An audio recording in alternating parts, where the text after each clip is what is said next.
Hello, everyone. Welcome to the energy reading of the week. I've just pulled the card for tonight, and it's a good one. It's a good one. But first, because I always want to make sure that these readings are within the 10-minute mark, let me put my timer on.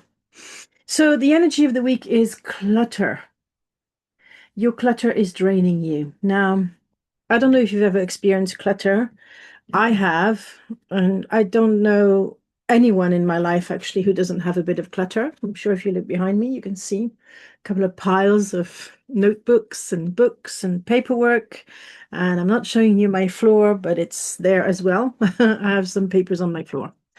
Um, it happens. We get busy, or we don't have time to tidy, and then we're faced with a big pile of things to sort through. It's normal, it's natural. Our lives are full to the brim. And sometimes also, clutter reflects what's happening in our head. So, the more clutter you have in your head, the more likely that you're going to have clutter around your house. But then it creates almost like a vicious circle where, hang on a minute, I need to just check because last week the microphone didn't work. I had to re-record, but it's all good this week. So yes, very often it can reflect your own mental clutter or your disorganization or you're feeling discombobulated.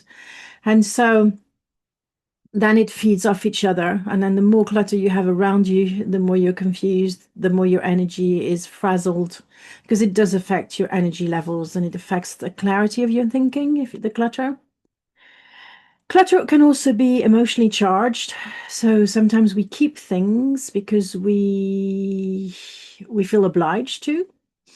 So all those unwanted Christmas presents, or sometimes it's something that we are given by people who love us, who might be family heirloom, or like maybe a painting, maybe an object, and we don't feel that we can get rid of them because it's been handed down to us and we have the responsibility to keep it for our family. But this object could symbolize something that is reminding you of something negative or something that brings you down.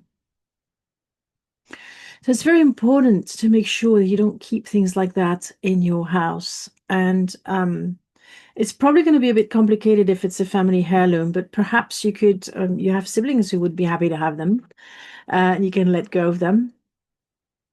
I have given so many things to charity shops. I had to do a massive declutter of my house, my old house, before I moved here in October 2024. And so, yeah, I was downsizing. So it was incredibly overwhelming. And I'm going to give you a couple of tips to declutter. But the very first thing is to become aware of it and to realize also that it has a sticky energy. So suppose you come home and you throw your keys and your coat and your bag on a chair as you come home because you can't be bothered to put them in the right place. Like they should have a home. But we'll talk about that in a second as well. But what's going to happen is that this little bit that you've just thrown on a chair is going to attract more and more. So if you live with other people, they're likely to throw more stuff on it because it's almost like an invitation. And as I said, the energy of clutter is sticky. So it attracts more and more clutter until you will realize if you don't do anything about it, you'll end up with a really big mess. I think kids are quite funny in this respect that they tend to add to clutter without realizing why they're doing it. But it's because they're called by the energy. And I still remember my youngest when he was a toddler, he would also play with all of it and mess it up. And so uh, it was very disruptive. Now, one of the reasons we have clutter is sometimes because we don't have a space, or these things that are cluttering somewhere don't have a home in our home. So we're not organized, or we have too much for the space that we have. And the temptation is to put it in a box, to buy more storage boxes, and perhaps even to buy a unit to go and store your stuff. But the reality is, we should really not have too much more than what we can fit in our homes. And I'm sure I won't surprise you by telling you that we have so much more than our ancestors had, one or two generation above. I know for a fact, for me, it's notebooks, but mind you, I'm the only author in my family, so it does make sense for me to have a lot of notebooks. But during my move, I got rid of probably 100 notebooks that I recycled as much as I could. I couldn't recycle the actual outside of the notebook, but I recycled the paper inside. It took me a long time.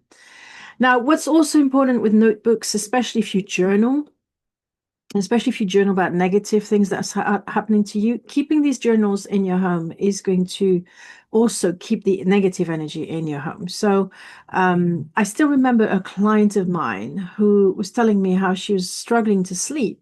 Well, in her bedroom, she had all her notebooks and journals from childhood with quite a lot of intense emotions stored in these notebooks. And I spotted it energetic, even though I was remotely working with her. I could feel it right away. Now, I think she decided in the end not to get rid of them, but it was a conscious choice on her part. Of course, I disagreed with her. I thought that it would be very beneficial for her to let them go. But again, we're attached to our clutter. So sometimes it's really hard to let go of these things because they hold memories. And also that's one of the reasons why, and we haven't talked about journaling here before, I recommend people to keep two journals, a positive and a negative one, so that it's easier to let go of the negative journals and just keep the positive. And this way you don't feel like you've lost everything if you need to make space.